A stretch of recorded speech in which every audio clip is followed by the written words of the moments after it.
Hello dear student, आप सभी को मेरा नमस्कार। सीजी टेट एवं हॉस्टल वार्डन अर्थात छत्तीसगढ़ शिक्षक पात्रता परीक्षा एवं छात्रावास अधीक्षक का गणित का आज हमारा यह चौथा वीडियो है। इससे पहले भी हमने इससे संबंधित और भी 3 वीडियो बना लिए हैं। जिन्होंने अभी तक नहीं देखा है, हमारे डिस्क्रिप्शन बॉक्स में जाकर वहाँ लिंक अवेलेबल कर दिया गया, वहाँ से आप देख सकते हैं। बहुत ही ज़बरदस्त तरीके का वीडियो बना हुआ है। तो उसी क्रम में आज हम लोग ये चौथा वीडियो लेकर आ चुके हैं, जिसमें आपको विगत वर्षों के परीक्षा में पूछे गए महत्वपूर्ण प्रश्न, जो भी आपका सीजी टेट का एग्जाम हुआ है या हॉस्टल वार्डन का एग्जाम हुआ है, जितने भी ये दोनों एग्जाम हुए हैं, उनमें जो जो महत्वपूर्ण प्रश्न हैं, उन प्रश्नों को सुसज्जित करके यहाँ पर हम लोग आपको संपूर्ण हल बेसिक कॉन्सेप्ट एवं ट्रिक के साथ देंगे। तो चलिए, सभी विद्यार्थियों का मैं अपने इस प्यारे से YouTube चैनल में हार्दिक अभिनंदन एवं स्वागत करता हूं, जिसका नाम है बीके मैथ्स एजुकेशन।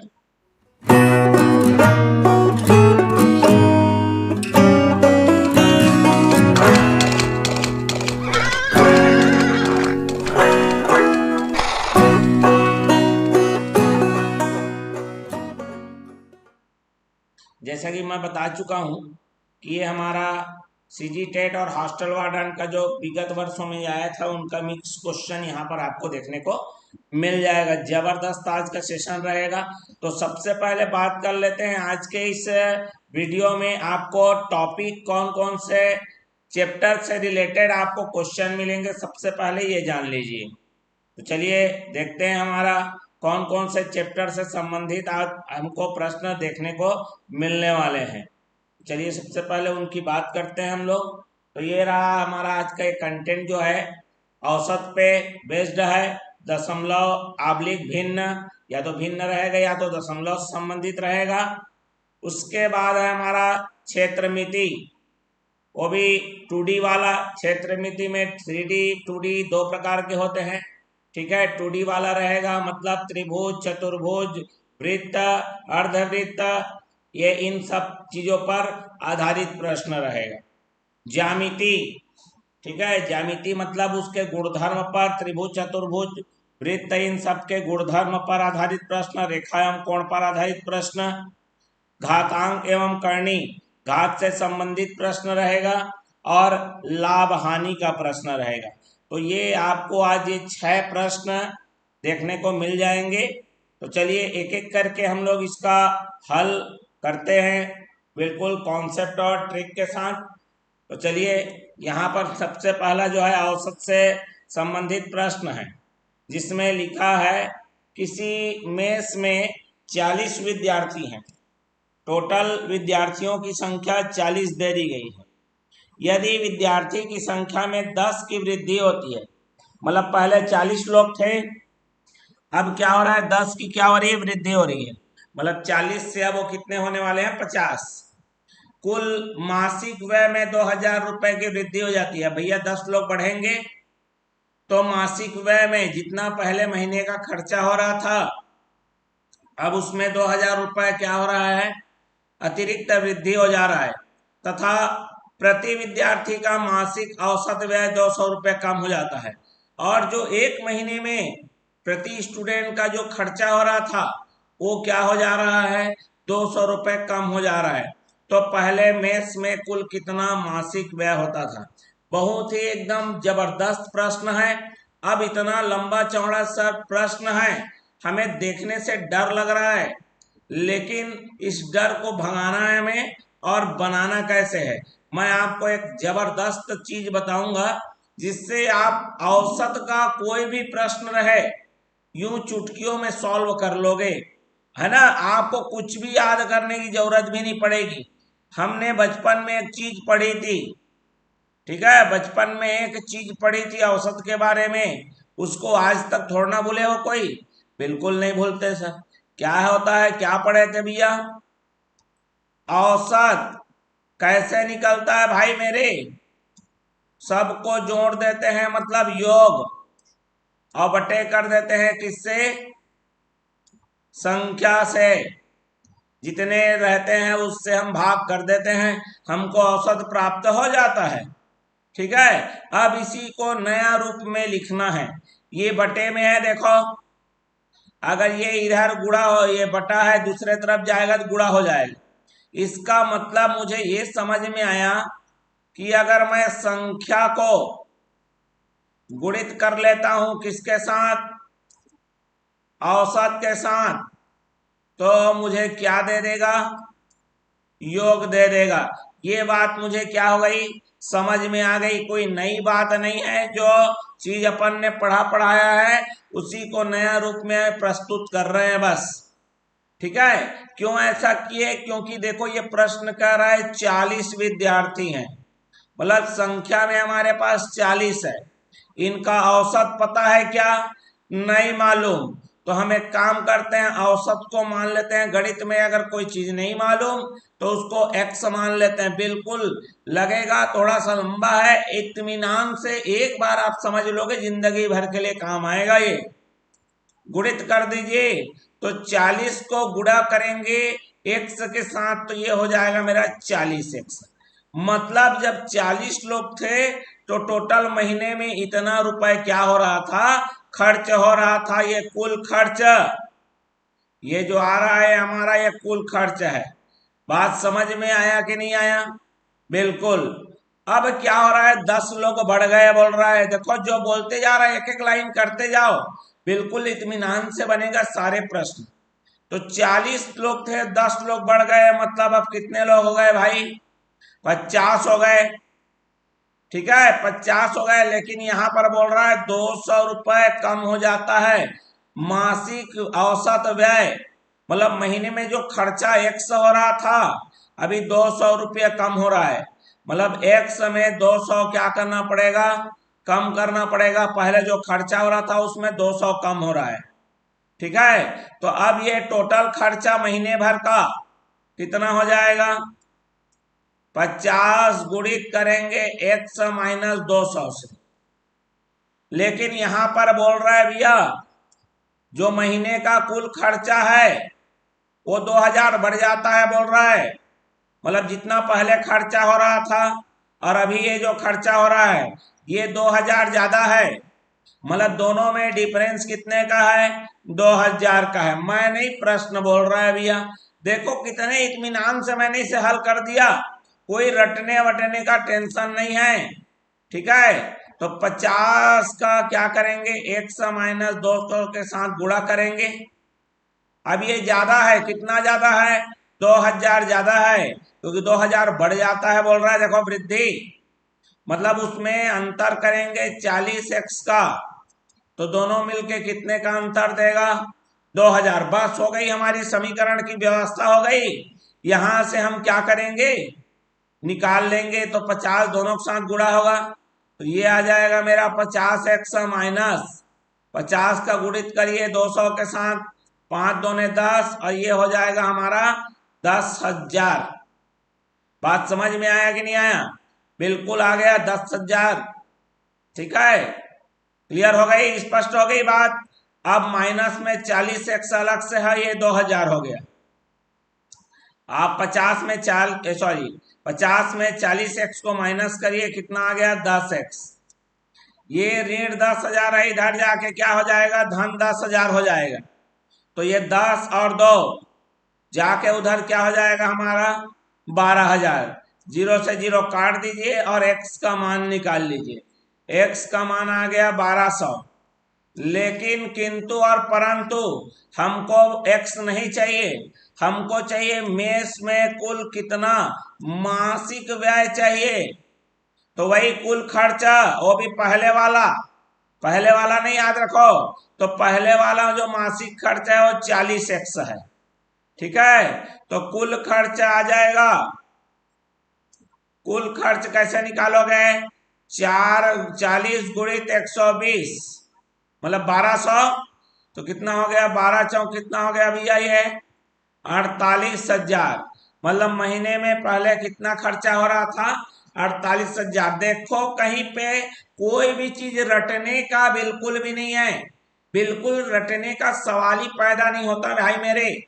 जबरदस्त तरीके से हमने इसे सॉल्व कर लिया है। चलिए बढ़ते हैं अगले प्रश्न की ओर।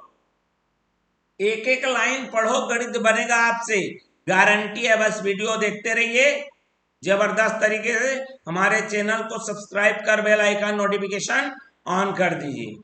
अब देखो भैया, ये आ गया आपके लिए प्रश्न। अब ये प्रश्न क्या कहना चाह रहा है इसके बारे में पहले इसको इत्मीनान से पढ़ना पड़ेगा। ठीक है, किसी प्रश्न को सबसे पहले इत्मीनान से पढ़ना जरूरी है। किसी जार में लाल, सफेद और नीले रैपर वाली टॉफी रखे हैं। कोई जार है, ठीक है, जार मतलब बोतल टाइप का। इसमें आपका क्या क्या रखा हुआ है भैया? सफेद, फिर लाल और नीला चॉकलेट रखा हुआ है, टॉफी रखी हुई है। लाल रैपर की संख्या सफेद की 4/5 है।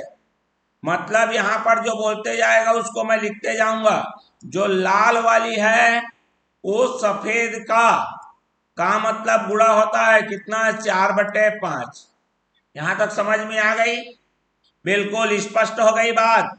देखो भैया, ये भिन्न जैसा लग रहा है, लेकिन ये मेरा अनुपात समानुपात का प्रश्न भी है लग रहा है। और सफेद रेपर की संख्या, जो सफेद मेरा है वो किसके बराबर है? नीले की 3/4 है। नीला का मतलब गुणा 3/4। देखो, जो प्रश्न आपको बोलते जाए उसको नियमतः लगाते जाओ। अब यहां पर देखो, बात समझ लो मेरी, क्लियर हो गया? ध्यान से समझना। अभी मैं क्या करूंगा, नीला को ले लेता हूं x। नीला को क्या ले लिया मैंने? x। तो सफेद कितना हो जाएगा भैया? देख लो, सफेद का मतलब हो जाएगा कितना हो जाएगा, जरा देख लो। तो नीला की जगह x कर दिए तो x गुणित 3/4, मतलब ये हो जाएगा 3x/4। बात समझ में आ गई? अब हमारी जो लाल निकलने वाली है, लाल कितने हो जाएगी? सफेद का 4/5। तो सफेद मेरे पास कितना है? 3x/4। गुणित में कितना करना है आपको? 4/5। तो ये कट के आ जाएगा 3x/5। यहां तक स्पष्ट हो गया? नीला भी मिल गया, सफेद भी मिल गया और लाल भी मिल गया। और यदि बोला है यदि कुल 470 रेपर हैं, टोटल रेपर कितने हैं? 470। मतलब नीला, ठीक है, प्लस सफेद प्लस कितना? लाल, ये तीनों मिलके 470 हैं। तो चलिए, नीला का हमने x माना था, नीला का जब x माने थे तो सफेद कितना आ गया? 3x/4 आ गया। और लाल आ गया मेरा 3x/ 5 आ गया। और इसी को किसके बराबर रख लेना है? 470। सबका लघुत्तम ले लीजिए। तो 1, 4, 5 का लघुत्तम हो जाएगा 20। तो 20 का गुणा करेंगे 1 से, कितना आ जाएगा? ये 20x प्लस ये आ जाएगा 5 तिया 15x प्लस यहां पर आ जाएगा आपका 4 तिया 12x। और इस तरह से आ गया मेरा 470।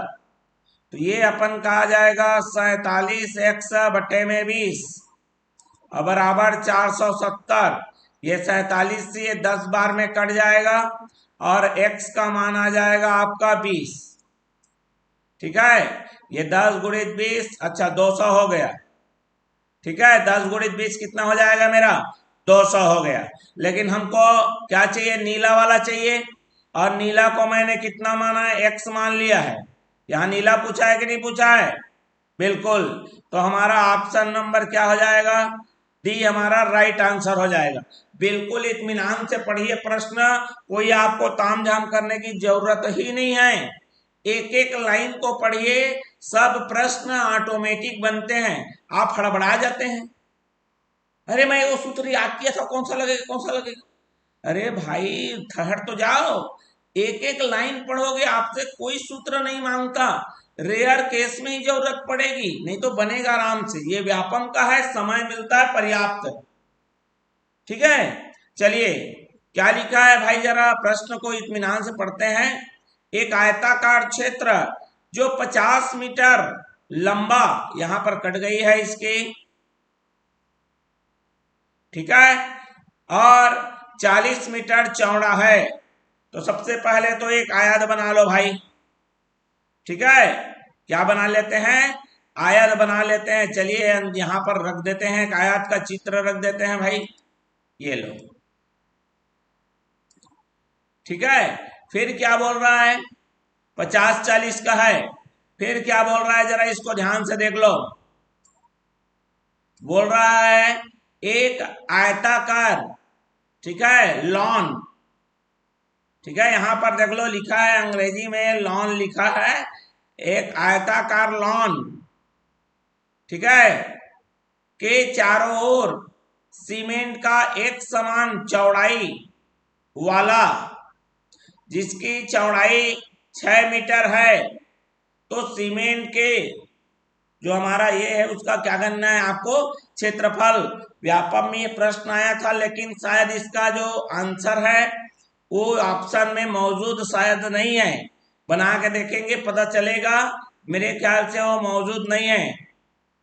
क्लियर हो गया, बात समझ में आ गई। चलिए यहां पर एक और चीज बोला है, रेक्टेंगुलर लॉन इनसाइड ईट। ये देखो इसके अंदर में एक लॉन बनाया गया है बोल रहा है। ठीक है, gravel path of uniform width 6 metre. और देखो इसको बनाना मैं बना के बता रहा हूं, उसको आप समझिए जरा। ये देखो ये बनाना चाह रहा हूं, ये बना के दिखा दिया आपको, देख लो। ठीक, क्लियर हो गया। इस पर हम एक रंग चढ़ा लेते हैं।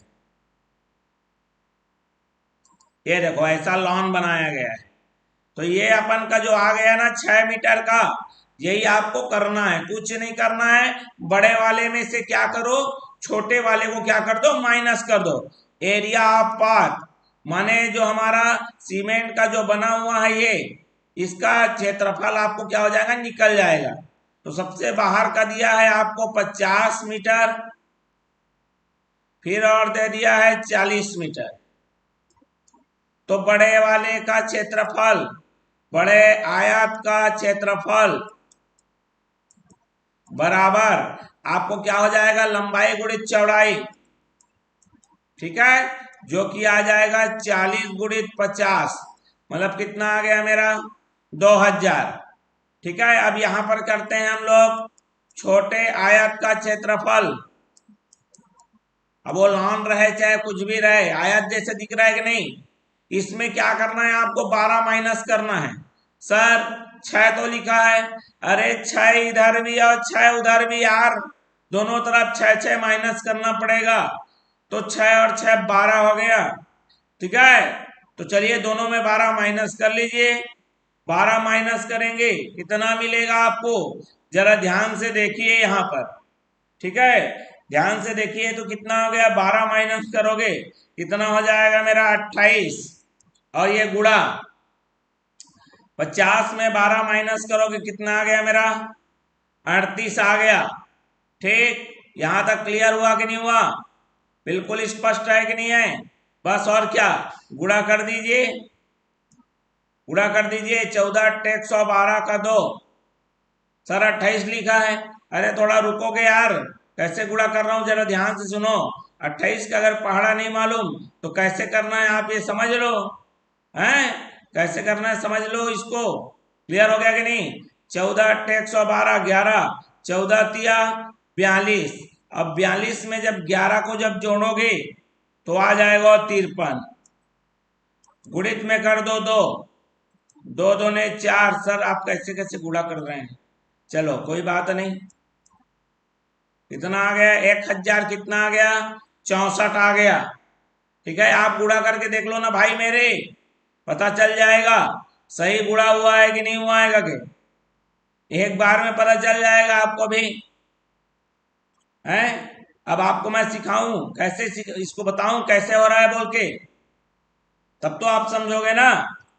नहीं तो पता चला सर तो गुणा कर दिए, हमारा तो आ ही नहीं रहा है भैया, क्या करें? तो चलिए आपको सिखा देता हूं, ध्यान से सुन लो मेरी बात को। ये देखो, इसको मैंने तोड़ दिया, 38 गुणे 14 गुणे 2 में कर दिया, 14 दूने 28 होता है ना भैया। आपको 38 से 28 से गुणा करना है, तो 28 के बजाय मैंने उसे 14 से पहले गुणा कर दिया, 14 से गुणा किया तो ये आ गया। अभी भी 2 गुणा करना है, इसलिए बगल में 2 गुणा कर दिया, बस छोटे छोटे रूप में तोड़ दो, आसान हो जाएगा। अब आपको क्या करना है, 2000 में माइनस करना है 1000 और 64 को, कितना आ जाएगा 6। इसका आंसर गलत दिया था, मतलब ऑप्शन गलत दिया है, छपा था, प्रिंट हुआ था उस समय, ठीक है। चलिए कोई बात नहीं, बता दे रहा हूं मैं अभी से। ये आ गया आपका 3, ठीक, और 19 में से 10 गया तो 9, 936 आना था, नहीं लिखा है, कोई बात नहीं, यही हमारा राइट आंसर हो जाएगा। बात क्लियर हो गया, स्पष्ट हो गया? तो चलिए बढ़ते हैं अगले प्रश्न की ओर। ये रहा हमारा अगला प्रश्न, देख लो भाई, क्षेत्रमिति के बाद हमारा ज्यामिति आ गया है, ठीक। चलिए बढ़ते हैं, इसको कैसे बनाना है आपको जरा ध्यान से समझो, ठीक है। चलिए यहां पर क्या दिया है, QT दिए गए चित्र में यदि QT लंब है, ये लंब का चिन्ह है, लंब मतलब 90 अंश। PR, ये जो QT है लंब बना रहा है, मतलब 90 अंश बना रहा है, बोल रहा है। बात स्पष्ट हुई कि नहीं? चलिए देखते हैं, TQR बराबर 40 लिख दिया है, SPR बराबर 30 वो भी लिख दिया है, X और Y का मान निकालना है। अच्छा एक बात बताओ, ये चित्र में ऐसा कुछ दिख रहा है क्या? यहां पर ऐसा कुछ दिख रहा है ना? क्या नाम दिखना चाहिए इसका? इसका नाम होना चाहिए TQ, और ये अपन का क्या हो गया, R। यहाँ पर X है, लंब डाला है मतलब 90 अंश, और यहाँ पर 40। इतना इजी दे दिया है भाई, 90 में 40 को जोड़ोगे तो कितना आएगा, 130, और टोटल तीनों मिलके 180 होना चाहिए। कितना आना चाहिए X का मान? तो X का मान आना चाहिए 50, लिख लो 50 यहां पर, बात खत्म। अब क्या दिया है भाई जरा, अब क्या दिया है, अब क्या हो गया देख लो जरा। अब यहां पर एक नियम होता है, बहिष्कोण। अब ये बहिष्कोण के बारे में थोड़ा समझो आप, हैं, उसके बाद इसको आगे को बनाते हैं, वाई का निकालते हैं। मान लेते हैं आपके पास कोई त्रिभुज है भैया, ठीक है। इस त्रिभुज के कोई भी भुजा को आप बढ़ा रहे हो, किसी को बढ़ा लो बाहर, तो बाहर में एक कोण बनेगा, बाहर में क्या बनेगा, कोण बनेगा। ये कोण है बहिष्कोण कोण है ये। अब इसकी एक खासियत समझो, ये अपने पास वाले को छोड़कर बाकी जो दूर दूर में हैं उनके योग के बराबर रहेगा, ठीक है। अपने पास वाले को छोड़ के बाकी अन्य जो अंदर में जो 2 कोण मिलेंगे ना, अंदर वाले अंतः कोण उसके योग के बराबर रहेगा। अब इस चित्र को जरा यहां से आप समझिए, एक मैं चित्र बनाने जा रहा हूं, उसको आप समझो, जो आपका प्रश्न में दिया गया है उस चित्र को यहां पर नया रूप में मैं प्रदर्शित कर रहा हूं। इसका नाम है P, ठीक है, इसका नाम है Q, ये S और ये R। दिख रहा है आपको, ऐसा चित्र दिख रहा है, यहां पर Y लटका हुआ है। चलिए यहां पर X है, और X का मान तो हमने 50 निकाल लिया कि नहीं। यहां पर ये कितना है भैया, देखो ये ऊपर की बात कर रहा हूं मैं, 30 अंश। नियम अभी भी बताया हूं, ये बाहर वाला अपने दूर दूर अपने पास को छोड़कर दूर वाले योग के बराबर होगा। तो 30 और 50 को जोड़ोगे तो कितना आ जाएगा भाई मेरे, 80। तो इस प्रकार हमारा y का मान भी हमको प्राप्त हो गया। तो x का मान 50 और y का मान कितना हो गया मेरा, 80 हो गया, जो कि ऑप्शन नंबर बी में मौजूद है, ठीक है। ऐसा नहीं है डायरेक्ट आपको आंसर बताएंगे, कॉन्सेप्ट है, क्योंकि कभी भी ये बदल के प्रश्न दे दे आपसे बन जाए। चलिए भैया जरा देख लीजिए इसको, अगला प्रश्न आ गया है, घातांक एवं करनी से संबंधित है। घातांक का नियम लगेगा यहां पर, और दशमलव वगैरह वाला आया है, डरना नहीं घबराना नहीं है, ठीक है, क्योंकि डरोगे और घबराओगे तो बनेगा नहीं भाई। ठीक, चलिए प्रश्न को पहले लिखता हूं। 8 की घात 1.5 गुणित 4 की घात 2.5 गुणित 2 की घात 3.5 और उस पूरे की भी घात 4/13। ठीक है, क्लियर हो गया बात। चलिए, तो अब यहां पर करना कुछ नहीं है आपको। ये जो है देखो 8, 4 और 2 ये सब 2 के गुणा में आते हैं। ठीक है, तो 8 को जब आप तोड़ोगे 2-2 के रूप में, 2 चौक 2 दूने और 2 एकम, तो 8 को लिखा जाता है 2 की घात 3, 4 को लिखा जाता है 2 की घात 2। तो यहां पर लिख दीजिए 2 की घात 3 और उसका भी घात लगा लो 1.5 गुणित 2 की घात लिख लो 2 और उसका भी घात लगा लो 2.5 गुणित, अब ये तो 2 की घात 3.5 पहले से मौजूद है और उस पूरे का घात लगाना है 4/13। स्पष्ट हो गई बात। अब देखो घात के ऊपर घात रहे, घात के ऊपर घात रहे तो घातों का गुणा हो जाता है। इसका मतलब 3 का गुणा 1.5 से होगा, 1.5 मतलब 1.5, तो 2 की घात आएगा 1.5 या 4.5। ठीक है, मतलब 1.5 इंटू 3 करोगे 4.5 आएगा। ये 2 की घात 2.5 है, 2.5 का मतलब 2.5, 2.5 का डबल करोगे कितना आएगा 5 गुणित 2 की घात कितना आएगा 3.5 और पूरे की घात कितना आ जाएगा 4/13। अब देखो एक नियम और है कि यदि मेरा आधार समान है तो घात जुड़ जाते हैं भाई, बीच में गुणा रहना चाहिए बस। तो ये देखो गुणा है, आधार समान है, घात जुड़ेगा तो 2 की घात 4.5 और 3 कितना हो जाएगा 7 और 1 8, 5 13, 2 की घात आ गया 13 और उस पूरे की घात कितना है 4/13। फिर अभी ये वाला नियम लगा दो घात के ऊपर घात वाला, तो 2 की घात 13 गुणित हो जाएगा 4/13 से, 13 से 13 कैंसल और 2 की घात बचेगा 4। 2 की घात 4 मतलब 2 को 4 बार गुणा करोगे, कभी कभी 2 को 4 से गुणा कर देते हैं। 2 को 4 बार गुणा करोगे और 4 चौक कितना मिल जाएगा 16। ऑप्शन नंबर बी में उसका आंसर आपको मौजूद मिलेगा। ठीक है, क्लियर हो गई बात, स्पष्ट हो गई। बढ़ जाए आगे, एक एक इत्मीनान से समझा रहा हूं, बिल्कुल ध्यान से समझ लो। अब देखो भाई जरा ये देखो, आ गया प्रश्न लाभ हानि का। एक आदमी 1400 रुपए में एक साइकिल खरीदता है और उसे 15% की हानि पर बेच देता है, तो उसके साइकिल का विक्रय मूल्य क्या होगा आपको बताना है। देखो भाई, जब भी ऐसा प्रश्न में विक्रय मूल्य क्रय मूल्य से संबंधित लाभ हानि वाला प्रश्न आया और प्रश्न में अगर आपको लाभ या हानि का प्रतिशत दिया है, आपको कोई सूत्र नहीं रटना है, दिमाग में रख लो। केवल 2 चीजें दिमाग में रखना। आपको एक कॉलम बनाना है, वो कॉलम क्या है मैं लिखता हूं। सबसे पहले क्रय मूल्य माने जिसमें हम खरीदते हैं, दूसरा कॉलम बनाना है लाभ हानि का जो प्रतिशत आपको प्रश्न में दिया हुआ है, तीसरा कॉलम बनाना है विक्रय मूल्य। बस कहानी हुई खत्म। अब इसमें एक चीज ध्यान देना है, जब भी क्रय मूल्य मानोगे तो उसको ऑलवेज 100% मानोगे।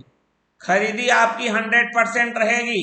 आपने 100% में खरीदा जिसमें आपको 15% का नुकसान हो गया।